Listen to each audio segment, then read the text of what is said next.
And when we look at the roles of a mum and a dad in a heterosexual relationship, what we find is that their roles are complementary rather than mirroring each other. They are different, and they are supposed to be. So first of all, when we look in the brains of a mum and a dad when they are interacting with their child, we see different areas of peak activation. When we look at the mum's brain, the peak in activation in that brain when she's, for example, watching a video of her child playing is in the very core of the brain, where the nurture, where the risk detection is. But when we look at dad's peak activation in the brain, we see it in the neocortex. That's that little blue bob there in the prefrontal cortex. And that's because he seems to be more focused on pushing those developmental boundaries, making the child go out into the world and achieve. Now, be aware, this is the peak activation. I am not saying that men do not nurture and women do not push developmental boundaries, but there is a difference in the peak of where that occurs. The different attachments they build with their children. But the attachment that a mum builds with her child is different to the one a dad builds with his child. So if we look at the one that the mum builds, it's very much based on nurture. The way I like to think about it is that it's a very exclusive bond.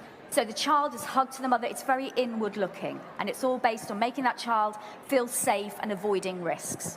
When we look at dad, nurture is definitely up there, and it's very important that a father builds a nurturing and secure bond with his child. But on top of that nurture, there is an additional bit for dad, and that is challenge. And that challenge is related to, in fact, turning the child's face to the world, beyond the family, and saying, here is the world, and I'm going to give you the skills to survive in it. And he does that because he builds a secure base for his child based on that nurture, and that child is then able to go out into the world, always knowing that if it becomes too tricky, he can return to dad for a bit of nurture and a cuddle.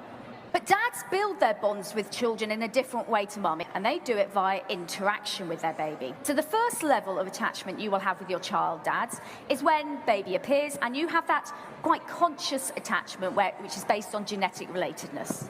But if I come to see you 6 months down the line, the bond you have with your child is so much more deep, so much more profound, and that's because you have been interacting with your child. Because as the child develops and they become more able in terms of their motor skills and their cognitive skills, you start to get something back. They start to babble, they start to giggle, they smile at you. And around 6 months, something wonderful happens between fathers and their children. And this is the start of rough and tumble play. Now, I think we all know what this is. This is when a dad comes home from work, launches the child into the air, spins it round, tickles it till it feels sick, throws it up in the air, and there's lots and lots of giggling and quite a lot of risky behaviour, and quite often there's a woman screaming in the background. This is rough and tumble play, and it is vital to building the bond between child and father, and also for the child's development. Rough and tumble play releases a cascade of hormones, beta endorphin, oxytocin, dopamine, serotonin, and they are all key to creating that bond between father and child. We get this absolute ramped up impact of those hormones on dad and child. But secondly, it's crucial because it starts to help that child experience the possible risks that they're going to experience in the world. It's starting to challenge that child's cognitive and behavioural development. Because when you're actually playing with someone very, very quickly, for a start, you have to deal with mental and physical challenge, a little bit of risk, a little bit of pain. You have to empathise with the other person to understand, what are they going to do next to me, and have I gone too far? And you also have to understand reciprocity, that taking of turns. So it builds your mental and physical resilience, and it's dad's real first step into preparing his child to go out into the world. And the even more exciting thing about this rough and tumble play is it's evolved to mean that dads and children prefer to play with each other. Now, I'm a mum, and I know if one of my children falls over, they rush to me. But my children prefer to play with my husband, and there is a reason for this. Children and dads get a peak in oxytocin from playing with each other. We can see it in the brain on the scanner screen. They get a peak in oxytocin from being nurtured by their mums. So mums are really good at playing, we certainly are, but we don't get that neurochemical peak, and neither does our kid. Fathers and children gravitate towards each other to play with each other. They complement the mother's role, so the child gets that entire developmental environment, which means that that child survives and thrives in our society. And there are two key points in a child's life when fathers really are the major influence on that child's success. And that's in the preschool stage and during adolescence. And the reason for that is both of these stages are key stages when the child is stepping beyond the family and going out into the wider world. So when a child first goes to preschool or nursery, suddenly they're having to learn a whole new set of rules, because when you're in the family, maybe we're a little more benign about your emotional outbursts and the fact that you nick things from other children. But when you go to preschool, you need to learn how to control your behaviour and be nice and helpful and stick to the rules. Dad is underpinning that first step out into the wide world. And at adolescence, again, a child is stepping even further away from their family. This is the point when peers start to become more of an influence than parents. And again, Dad is key in scaffolding that child's entry into real adult independence. And at teenagehood, fathers have a bigger influence on their child's mental health than the mums do. And there's a particular reason for this, and that is because fathers are the parent that scaffold the child's entry into the social world. And to be able to go in the social world, you do need to be mentally and physically resilient. You need to be able to deal with challenge. You need to be able to deal with failure and pick yourself back up and dust yourself off and carry on. And you need to be able to assess risk. And because Dad is the parent who is the one who really teaches the child how to do all these things, he has an undue influence on their mental health. Several studies have shown, for example, that fathers and the attachment that a father builds with his child has a particular impact upon rates of depression, loneliness, and the level of self-esteem. And a really interesting point is that children get more of their self-esteem as teenagers from the time they spend with their dad than the time they spend with their mum. So if they feel important to their father, they are more likely to be mentally resilient than they do to their mum.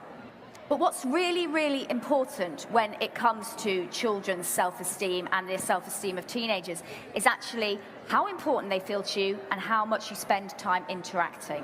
And for dads, it's the interaction that's particularly important, because interestingly, children measure their importance to their mums and dads in different ways. So they think they're important to their mum if their mum spends time nurturing and caring for them. But if they want to assess the importance they are to their dad, it's about how much time does dad spend with me? How much time do we spend doing things together? And those seem to be the key things for fathers. So it's important, that interaction. But it doesn't have to be anything amazing. It can be really run-of-the-mill domestic chores. It can be washing the car, taking the dog for a walk, cooking a meal. Nothing really big, but it's about that one-to-one time that you spend with your teenage child. We critically need dads to step in and do this right now. We are at a bit of a mental health crisis, particularly amongst teenagers in this country. Fathers are far more physically active with their children. Fathers tickle and wrestle with their children. Fathers throw their children in the air. Children squeal and giggle with delight when playing with their fathers. Fathers engage in rough and tumble play with their children, while mothers use more gentle touch and verbal communication to connect with their children. A father's style of play helps a child's physical and mental development. Fathers teach their children limits, boundaries, and impulse control. Fathers make children feel safe and protected, which encourages children to explore outside of their comfort zones and develop self-confidence in their own abilities. Fathers' style of play is vital to good, healthy psychological and physical development. Rough and tumble play used by fathers leads to better self-control abilities in children. Rough and tumble play and play fighting helps children to understand their own strength while being physical and playful. This kind of active play works best when your child is wide awake and not expected to go to bed or sit quietly anytime soon.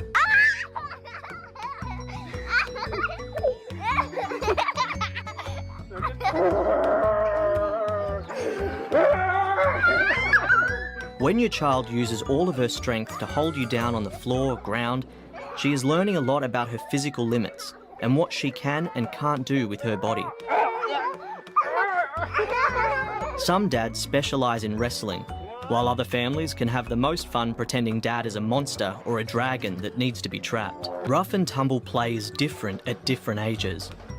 Babies and toddlers enjoy exciting movement, as long as they feel safe.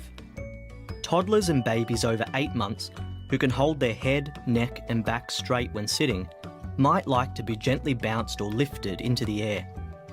It's best to be gentle with young children though, to avoid any accidental injury. Off the ground, Tiggy. Off the ground, Tiggy?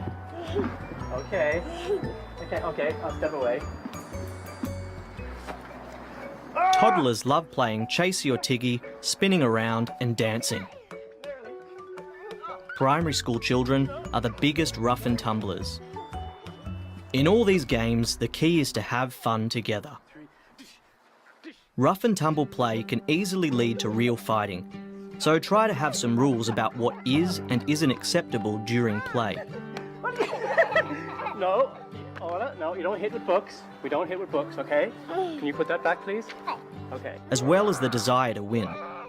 This type of play also helps your child learn important social lessons, like what's fair. Come on. That's enough. Lesbian mothers do not care at all about the psychological well-being and proper healthy development of their children because lesbians are abusive narcissists. All homosexual parents are narcissistic child abusers who intentionally rob their children of at least one biological parent in order to satisfy their sexual fetishes. Good mothers don't deprive children of good fathers. It's really a problem. When you have single mothers by choice who have no fathers on the scene, who've gone to sperm banks and whatever, those children have terrible separation problems. They sleep with their mothers often past the point that's healthy. The mothers relate to them like a partner rather than a child.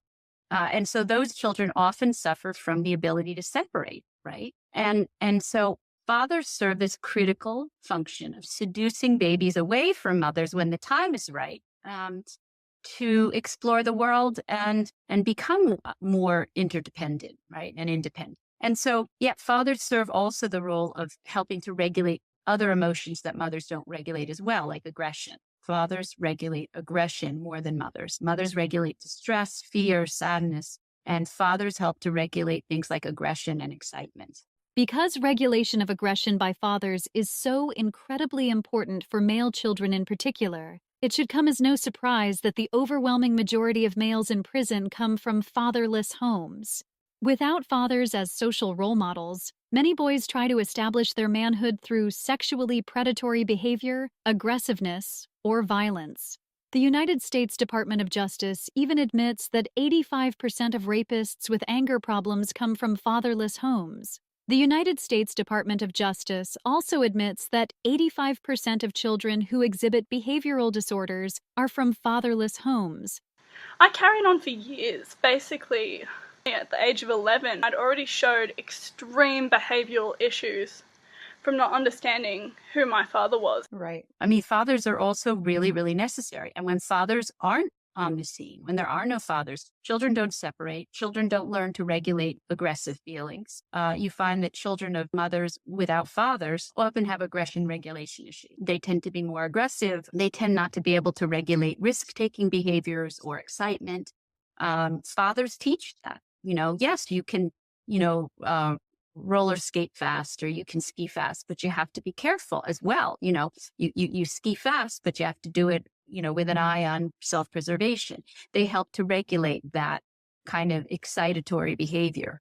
Impulse regulation comes from fathers. Fathers are critical as well. They're just not critical in the same way. So I think what's happened is this idea of the generic nature of attachment, the gender neutrality argument. It just doesn't work because we're really wired differently and we're good at different things. Right. Again, right. I use the caveat if we're healthy. Absolutely, absolutely. A woman who's not healthy is probably not going to have that emotional attunement as much.